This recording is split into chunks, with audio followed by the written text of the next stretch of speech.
로마서 1장 16절과 17절 말씀.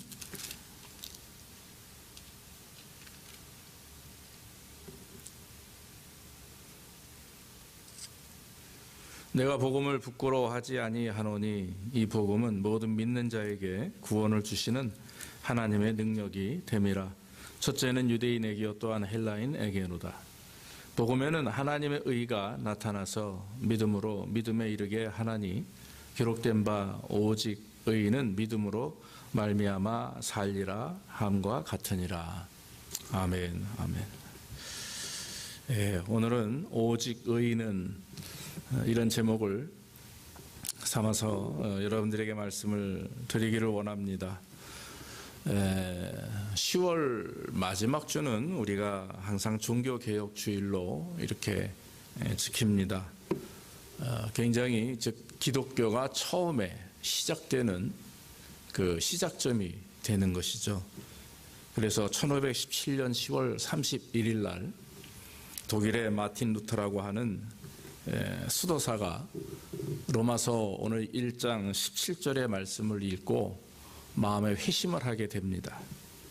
그래서 종교개혁을 시작하게 되는데 그가 다녔던 성당인 비텐베르크라고 하는 성당 정문에 입구에다가 그 당시 로마 가톨릭 교회의 그런 부패와 타락을 그리고 교리적인 문제들을 다 하나하나 낱낱이 기록했는데 95개나 되는 문제점들을 기록해서 종이에다가 써가지고 그거를 그 성당 정문에 붙였던 것이죠.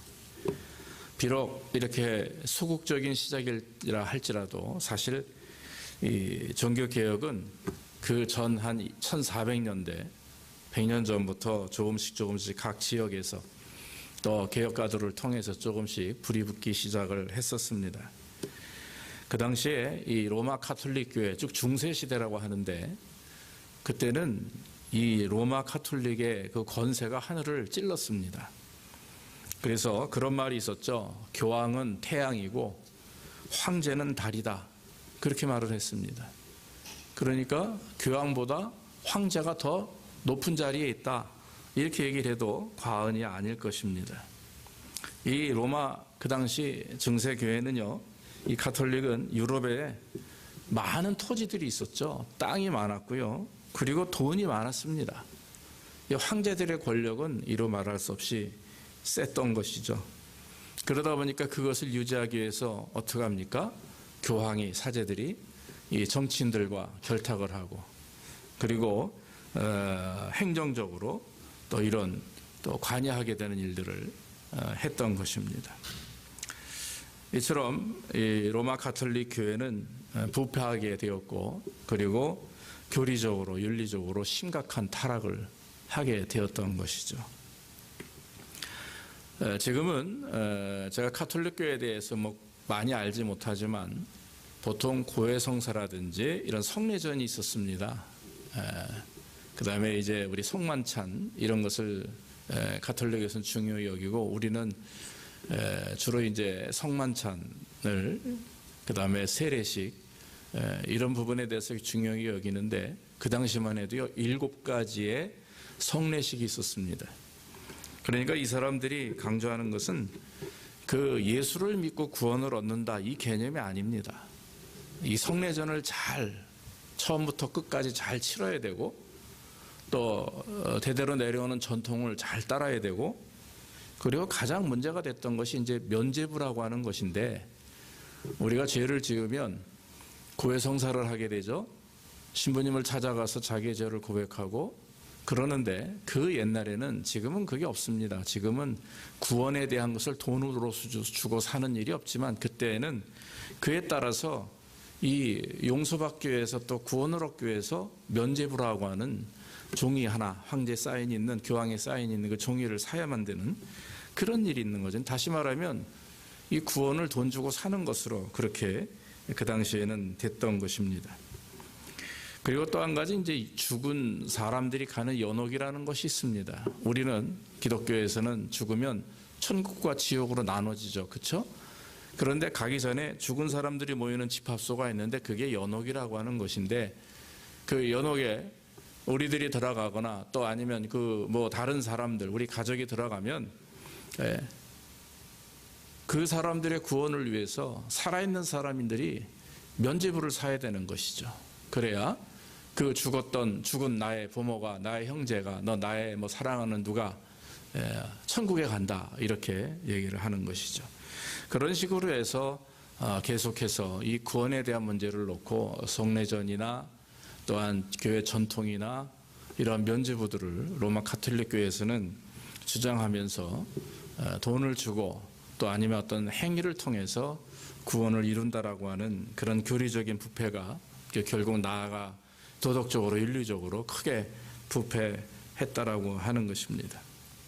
한동안 1000년도 1095년부터 1299년까지 이 유럽에서는 종교전쟁이 있었는데 그게 십자군 전쟁이라고 합니다. 200년에 걸쳐서 전쟁이 일어났는데 그 먼저 일으킨 것은 로마 가톨릭이죠. 팔레스틴의 이슬람 사람들이 예수님의 성지를 탈환하고 있기 때문에 가지고 이렇게 점령하고 있기 때문에 그걸 가서 뺏어야 된다라고 하는 그런 의미를 가지고 8번이나 공격을 했고 그리고 그로 인해서 사실 마지막에 실패는 했지만은 굉장히 많은 사람들이 고통을 당하고 죽음을 당하게 됐는데 이 십자군 전쟁이 시작하게 된 이유는 성지 탈환입니다. 그러나 그것은 겉으로 드러나는 표현이고요. 속으로는 그 사람들이 유럽에 식량이 부족했습니다. 그래가지고 식량을 얻기 위해서 다른 약소 국가들을 공격해서 그걸 빼앗는 거죠. 그런 것이 또 목적이었고 그리고 그 당시 교황청이 날로 이 부흥하고 권세가 강했기 때문에 이걸 점점 로마를 벗어나서 전 세계적으로 어떤 천주교에 대한 가톨릭에 대한 그 권세를 늘리기 위해서 확장하기 위해서 그런 전쟁도 종교 전쟁도 일으켰다 이렇게 말할 수가 있는 거죠. 이런 것은 사실 역사적인 얘기입니다만은 그러나 우리가 이 종교 개혁을 통해서 새롭게 시작된 우리 프로테스탄트라고 그러죠. 크리스찬이티 또 기독교 이렇게 말하는데 이 가톨릭의 심각한 부패 때문에 결국에는 개혁이 일어나게 되었고 여러분들 이탈리아 로마에 가보면 성 베드로 성당이 크게 돼 있죠. 그게 이제 바티칸 성당이죠. 바티칸 지역이죠. 근데 그것도 그 당시에 많은 사람들이 그 면죄부를 사기 위해서 수없이 많은 돈을 주고 그리고 교황청에서 그걸 거두어서 지은 건물이다 이렇게 해도 과언이 아닐 것입니다. 그런 가톨릭의 그런 여러 가지 문제점들을 가지고 마틴 루터는 심각한 고민에 빠졌습니다. 교회 개혁을 위해서 그는 고통을 많이 당했죠. 사실 루터 이전에 100년 전에 영국에서는 그 존 위클리프라고 하는 사람이 개혁의 불씨를 일으켰고 또 체코에 가서는 야누스라고 하는 사람이 개혁의 불씨를 일으켰습니다마는 그들은 결국 이단으로 정죄돼서 다 불에 타 죽게 되었습니다. 그런데 여러분 귀한 일은 그 두 사람이 공통적으로 주장한 내용이 있습니다. 그게 굉장히 중요합니다. 이유는 뭐냐면 교회 머리가 누굽니까? 교회 머리는 교황이 아니라 바로 예수 그리스도시다. 이걸 주장한 사람이에요. 로마 가톨릭 교회는 교회 머리를 교황이라고 말합니다. 그리고 성경을 해석할 수 있는 권한도 교황밖에 없습니다. 일반 사람들은 성경을 해석할 권한이 없기 때문에 천주교에서는 예배를 드릴 때 라틴어 성경을 그대로 그 당시 이탈리아 말 아닙니까? 독일에서도 독일 교인들을 독일에서 예배를 드리는데 사람들은 독일 사람인데 라틴어로 읽어요. 영국에서도 예배를 드리는데 영어로 읽어야 되는데 라틴어로 읽어요. 왜냐하면 교황만이 그것을 해석할 수 있는 권한이 있기 때문에. 그래서 굉장히 어려움이 많았고 부패가 더 심각했다라고 하는 것이죠. 여러분 그래서 여러 가지 종교개혁이 일어난 이유들이 많이 있습니다.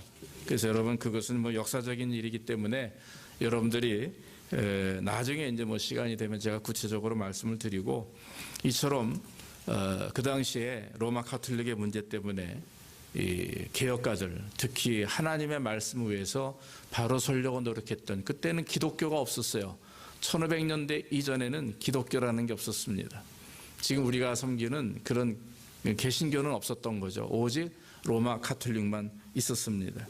그래서 그때 개혁해서 나왔던 것이 그것이 교회 개혁, 교회 변화, 다시 말하면 가톨릭의 변화, 그리고 오직 하나님의 절대 주권을 강조하고, 그리고 여러 가지 많은 상황들 가운데서도 그 당시에 인쇄술이라는 게 그것이 발달을 했어요.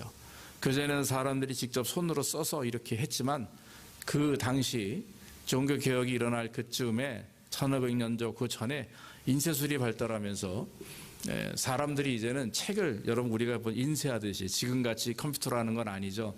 등사하듯이 뭐 이렇게 만들지만요. 그런 인쇄술을 통해서 가톨릭의 문제들을 그 개혁가들이 계속 글을 씁니다. 그래서 루터도 그랬고 에라스무스라고 하는 사람도 그랬고 칼빈도 그랬고, 그러면서 많은 서민들에게, 일반 사람들에게 현재 종교의 문제가 무엇인지, 교회의 문제가 무엇인지, 우리의 신앙의 문제가 무엇인지를 계속해서 이렇게 책으로 펴내면서 아무것도 모르고 살았던, 그런 성경을 아예 모르죠. 그 당시 사람들이. 왜냐하면 라틴어로만 이렇게 사제들이 앞에서 하다 보니까. 그러니까 그때부터 이제 그 성경의 말씀을 알고 그 상황의 문제점을 알면서 개혁의 불씨가 점점점 세계적으로 확산되었다라고 하는 것입니다. 이 마틴 루터는 참 대단한 사람입니다. 독일 사람이고요. 그리고 어릴 때 이제 법학을 공부했다고 합니다. 법학을 공부하는 가운데 어느 날 이제 친구랑 같이 길을 걸어가는 거예요. 그런데 갑자기 하늘에서 우르릉쾅쾅 번개가 치는데 이상하게 옆에 있는 친구만 벼락을 맞고 자기는 안 맞은 거예요. 이 벼락 맞은 친구는 그 자리에서 즉사했겠죠. 놀라는 가슴을 내리고, 그리고 나서는 하여튼 장례식에 갔습니다. 장례식에 가서 그 사랑하는 친구의 죽음 앞에서 이 루터는 깊은 그런 어떤 생각에 빠지게 됩니다. 그리고 나서는 그날부터 구원에 대한 문제를 고민하면서 모든 걸 다 포기하고 수도원에 들어가게 되죠. 그래서 수도사가 되는 것입니다. 그 당시 로마 교회 사람들은요, 이 성도들, 신도들에 대한 어떤 구원의 확신이나 성결한 삶이나 말씀대로 사는 삶, 이런 것들을 절대 가르쳐주지 않았습니다. 그러다 보니까 교회들 자체도 확신이 없어요. 그저 전통적으로 뭐 교회에서 하는 것만 잘 따라하고, 그리고 면죄부 사고 뭐 헌금 많이 하고 이러면 구원받는 걸로, 그래서 내 생각이나 내 의지는 전혀 드러낼 수 없는, 그저 가톨릭에서 하라는 대로만, 그런 예식만 잘 따르면 구원을 받는다, 이런 잘못된 생각을 가지고 있었기 때문이죠. 이 루터는 늘 답답했습니다. 그래서 자기 친구가 옆에서 죽는 모습을 보면서도 아무것도 할 수 없는 모습, 또 죽어서 과연 우리가 어떻게 될 것인가에 대한 내세에 대한 문제, 이런 관심들 때문에 고민하다 결국 수도원에 들어갔고, 그리고 수도사 생활을 합니다. 사제 생활을 합니다. 그래서 여러분 매일 종탑을 오르락내리락 해요. 그 높은 종탑을 오르락내리락 하면서 기도문을 외우고, 심지어는 무릎으로 계단을 4,000개 이상의 계단을 오르락내리락 하면서 또 기도문을 외우고, 금식을 하고 금욕 생활을 하고, 수없이 많은 그런 구원에 대한 문제, 내세한 문제를 해결받기 위해서 애쓰고 노력했는데 정답이 나오지 않는 거예요. 해답이 없는 겁니다. 그러던 중에 1512년, 1517년에 종교개혁을 일으켰는데 그 5년 전에 사실 루터는 회심하게 됩니다. 이유는 뭐냐면 성경을 읽던 가운데 로마서 오늘 1장 17절 말씀을 읽는 거죠. 오늘 말씀대로 복음은 하나님의 의가 나타나서 믿음으로 믿음에 이르게 하나니 기록된 바 오직 의인은 믿음으로 말미암아 살리라 함과 같으니라.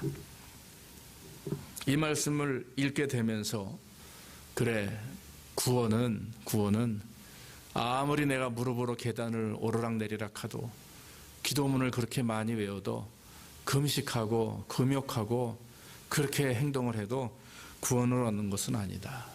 구원은 바로 나의 죄를 위해서 내 죄를 뒤집어 쓰고 십자가에 죽으시고 피 흘려 죽으심으로 우리의 죄를 구원하시고 또 부활하심으로 우리에게 영생을 주신 그 예수 그리스도를 믿는 믿음으로 구원을 얻는 것이다. 할렐루야. 그걸 깨달은 거예요. 그러면서 마음에 회심이 오게 된 거죠. 그러면서 그때부터 5년 동안 준비하는 겁니다. 가톨릭에 대해서, 로만 가톨릭에 대한 부패상을 낱낱이 밝히고 늘 하나님 앞에 기도하는 가운데 그 거대한 것과 싸우기 위해서 늘 기도하고 애쓰며, 그래서 여러분 그 루터에 대한 여러 가지 에피소드를 보면 늘 하나님 앞에 기도하던 중에 계속해서 마귀가 역사하는 거죠. 그럴 때 말이죠, 루터가 살던 그 생가에 가보면 벽이 거뭇거뭇하답니다. 왜 그러냐 하면 기도문을 쓰다가 아니면 개혁에 대한 논문을 쓰다가 또 잉크병을 던지는 거예요. 사탄아 물러가라 하고 그 집어 던지고 그러는 가운데 그와 같이 매일의 삶 속에서 영적인 전쟁뿐만 아니라 루터를 죽이려고 하고 해하려고 하는 그런 가톨릭이나 또한 가톨릭에 서 있는 사람들의 공격을 매일매일 당했다라고 하는 것이죠. 하루는 루터가 너무 탈진하고 힘이 들어서 모든 걸 다 포기하고 싶은 마음으로 집에 누워서 며칠 동안 누워만 있었답니다. 여러분들 제가 아마 말씀드렸을 겁니다. 그런데 그 부인이 갑자기 루터 앞에 나타나는데, 침대에 있는 루터 앞에 서 있는데 하얀 소복을 입고 서 있는 거예요. 그래서 루터가 깜짝 놀라서 왜 소복을 입었습니까? 그랬더니 여보, 우리 하나님께서 지금 돌아가셨습니다. 그런 얘기 하는 거예요. 그래서 누워있다가 루터가 아니 하나님이 왜 죽습니까? 영원하신 분이고 그러신 분이 왜 죽습니까? 당신을 보니까 지금 하나님은 죽었습니다. 그렇게 지금 일어나서 개혁을 하고 준비하던 그런 당신인데 모든 것을 다 포기하고 누워있는 모습을 보니 하나님이 죽은 것 같습니다. 그래서 소복을 입었다 하는 얘기를 듣고 정신을 바짝 차리고 무릎 꿇고 그 자리에서 회개하며 하나님 용서해 주십시오. 그리고 나서는 다시 개혁을 시작했다라고 하는 것입니다.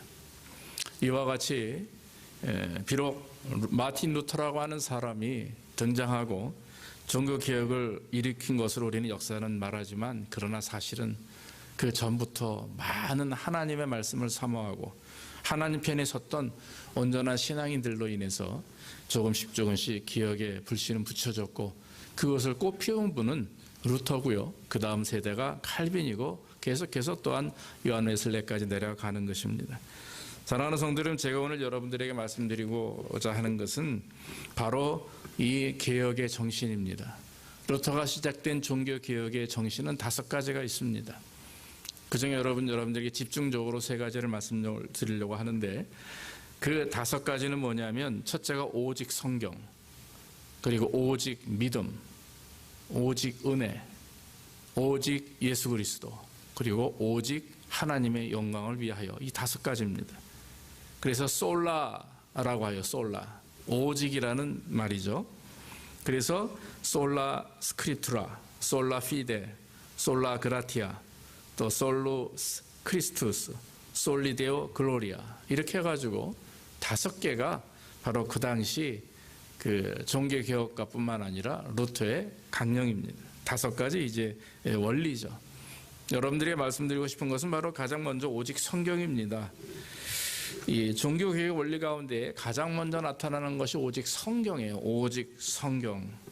아까 말씀드렸다시피 그 당시 로마 가톨릭 교회에서는 이탈리아어만 사용합니다.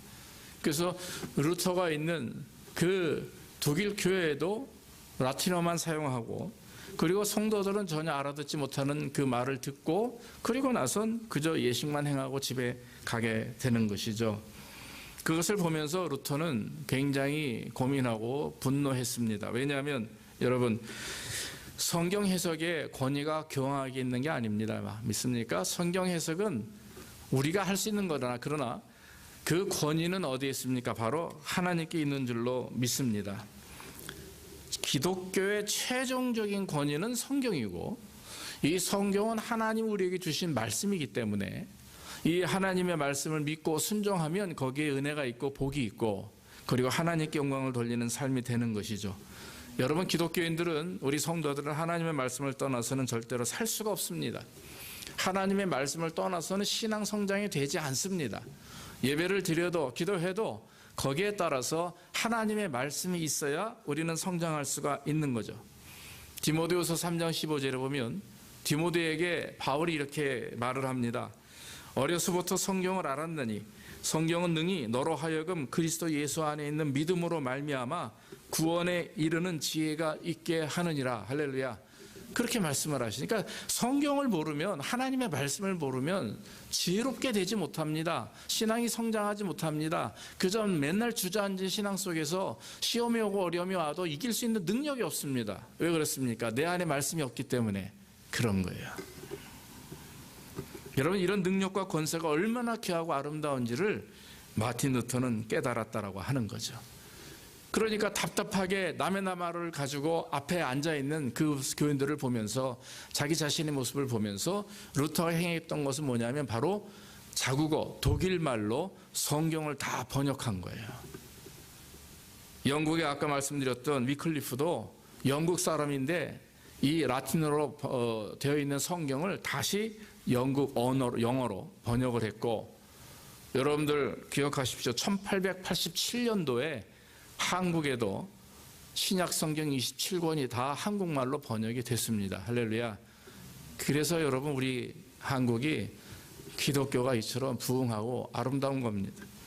일찍이 하나님의 말씀을 귀하게 알고 선교사들을 통해서 그 성경을 받은 하나님의 백성들이 그것을 한국말로 번역을 한 거예요. 얼마나 귀한 일입니까? 그러면서 한국에 성령의 은혜가 넘치게 되고 말씀의 은혜가 넘치게 됐다라고 하는 것입니다. 여러분, 우리의 신앙은요, 하나님의 말씀이 기초돼야 될 줄로 믿습니다. 하나님의 말씀이 우리의 삶의 표대가 되는 거예요. 이것이 말씀이 아니다 그러면 아닌 거예요. 하나님의 말씀이 기다 그러면 긴 겁니다.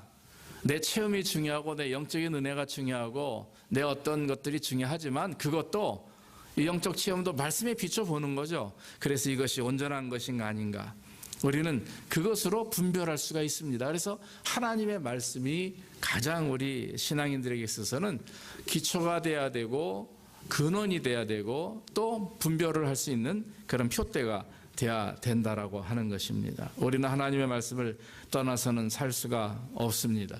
그러나 여러분, 우리가 한번 깊이 생각해야 될 것은 성경을 연구하고 읽고 성경 공부한다고 구원받는 거 아니에요. 믿습니까? 말씀을 믿어야 돼. 다시 말하면 예수 그리스도를 믿고 그리고 구원받아야 되는 거죠. 그러면 예수를 믿은 성도들이 지혜롭게 하나님이 원하시는 삶을 살 수 있도록, 온전한 하나님의 원하시는 삶을 살 수 있도록 인도하시는 게 뭐냐? 그것이 바로 하나님의 말씀이라고 하는 것이죠. 그래서 디모데후서 3장 16절에 사도 바울이 15절 말씀한 다음에 하는 말은 모든 성경이 하나님의 감동으로 된 것으로 교훈과 책망과 바르게 함과 의로 교육하기에 유익하니 이는 하나님의 사람으로 온전케 하며 모든 선한 일을 행하기에 온전케 하려 함이라. 할렐루야. 이것이 하나님 우리에게 주신 성경을 주신 이유가 되는 것입니다. 그러므로 여러분, 우리는 하나님의 말씀을 가장 귀하게 여겨야 됩니다. 또 한 가지는 오직 믿음이라고 하는 거죠. 루터는 오직 믿음을 강조합니다. 행위보다 구원을 받을 수 있는 것은 믿음입니다. 구원은 믿음으로 말미암아 이루어집니다. 믿음만이 구원을 받는 방법입니다. 오직 한 길이신 예수 그리스도의 보혈의 공로를 통해서, 즉 예수 그리스도를 통해서 우리는 구원을 받게 되는 것이고, 그 예수님을 믿는 믿음이 우리를 거듭나게 하는 것이고 또 구원을 이루는 것입니다. 그래서 여러분, 요한복음 1장 12절에도 하나님의 자녀가 되는 권세를 주셨다 이렇게 말씀을 했죠. 바로 믿음으로 말미암는 것이죠. 오늘 루터는 로마서 1장 10절의 말씀 속에서도 깊은 깨달음과 확신을 얻게 되었습니다. 내가 아무리 고통을 경험하고 금욕을 하고 무릎으로 계단을 오르고 내리고 기도문을 수천 번 수만 번 외워도 내 안에 믿음이 생기지 않아요. 구원에 대한 확신이 없습니다. 그러나 오늘 성경 말씀대로 오직 의인은 믿음으로 말미암아 살리라 함과 같으니라 하는 이 이신칭의라고 하는 그 말씀을 통해서 루터는 마음에 확신을 갖게 되고, 그리고 믿음으로 말미암아 구원받는 것을 선포하게 되고, 또 그것을 통해서 개혁의 중심으로 삼았다라고 하는 것입니다. 이런 얘기를 합니다. 여러분, 구원받았다는 것은 무엇이냐면, 루터도 그랬고요. 제가 만약에 예를 들어 큰 죄를 졌습니다. 자, 그래서 이제 제 법정에 끌려갑니다. 그런데 내가 받아야 될 어떤 죄에 대한 문제를 다른 사람이 받았어요. 그리고 나서는 그 판사는 저에게 너 죄 없다. 그러니까 오늘 너는 자유다. 집으로 돌아가라. 그래요. 그러면 저는 다시는 그 문제 때문에 재판을 받을 이유가 없죠. 저는 자유의 몸이 되었습니다. 왜냐하면 내 죄를 다른 사람이 뒤집어 썼어요.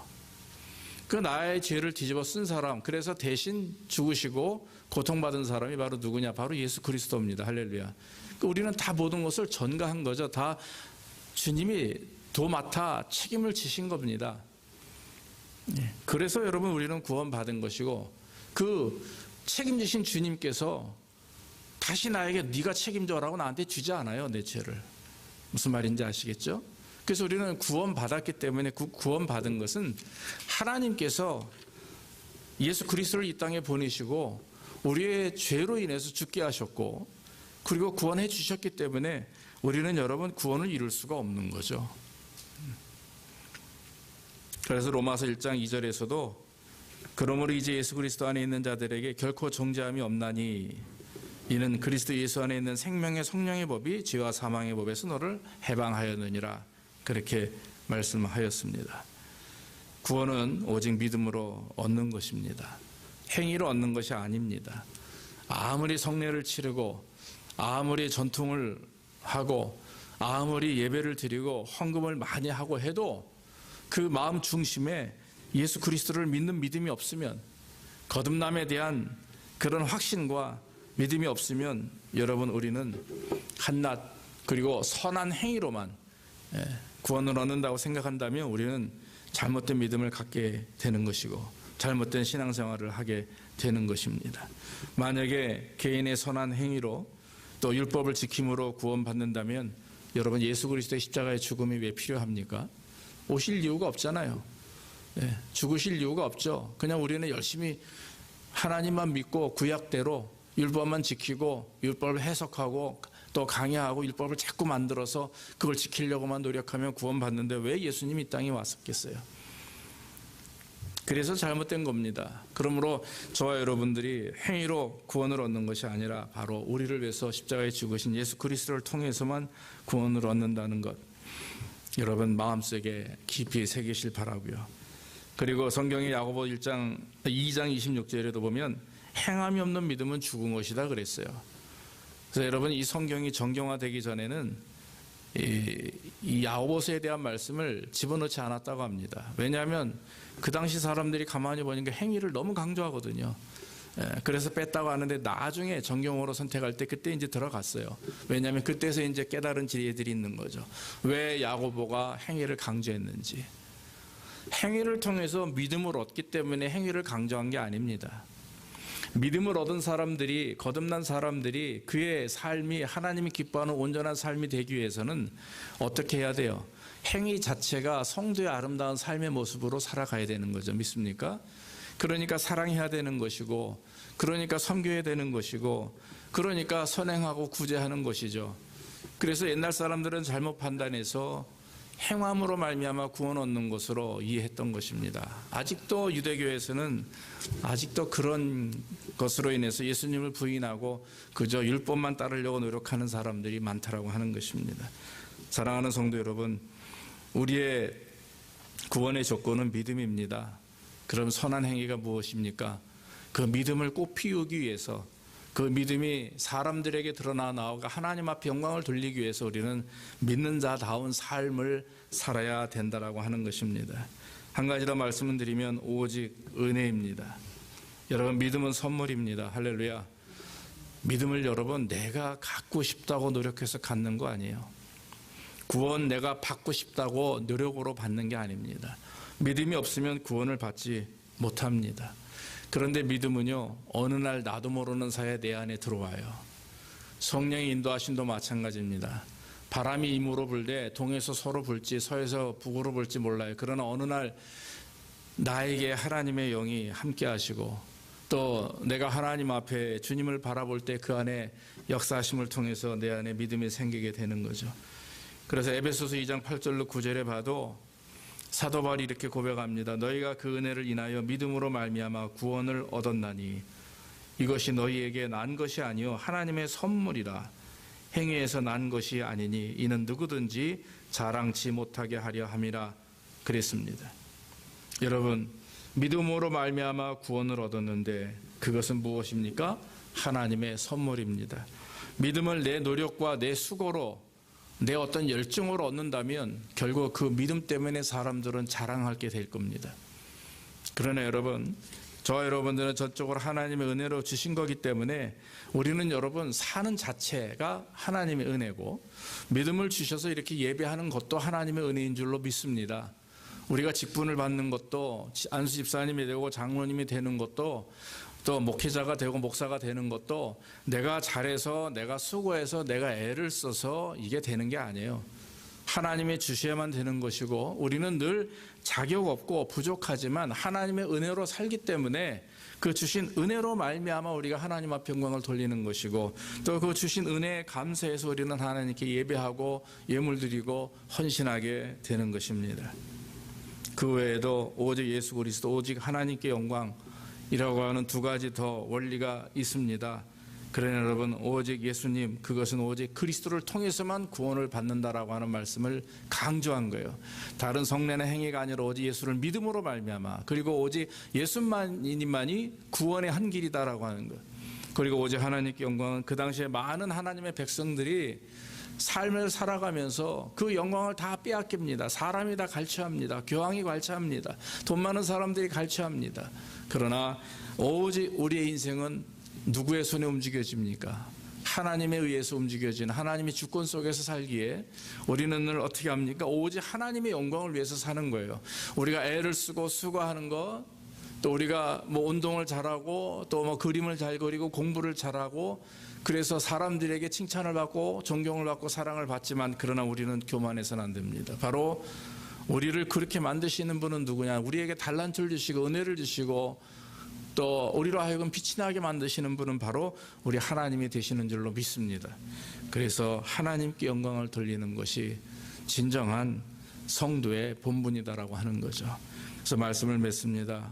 오늘 이와 같이 로토뿐만 아니라 개혁자들은 특히 우리 개신교 기독교를 처음으로 시작했던 그때의 그 하나님의 종들은 이 귀한 오직 성경, 오직 믿음, 오직 은혜, 오직 예수 그리스도, 오직 하나님의 영광 이 5개를 중심으로 해서 이 슬로건을 가지고 철저히 그들의 믿음과 신앙을 거기에 중점적으로 최선을 다해서 살고 기도하고 또 헌신할 때에 좀 우리 기독교가 이렇게 성장하게 된 것이고 또 저와 여러분들이 정말 말씀 중심의 삶을 살 수 있도록 안내한 줄로 믿습니다. 모쪼록 우리가 하나님 말씀 중심으로 믿음 중심으로 은혜 중심으로 또 하나님께 영광을 위해서 오직 그리스도만을 위하여 저와 여러분들의 남은 생애를 최선을 다하는 그런 영광이 되기를 주의 이름으로 축복합니다.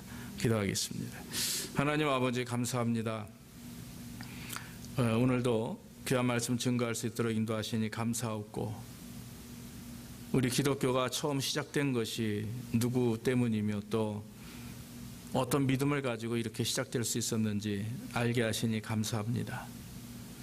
오늘날 우리가 하나님 율법에 얽매이지 않게 하시고 외형적이고 형식적인 것에 얽매이지 않는 그런 신앙인이 될 수 있도록 인도해 주옵소서.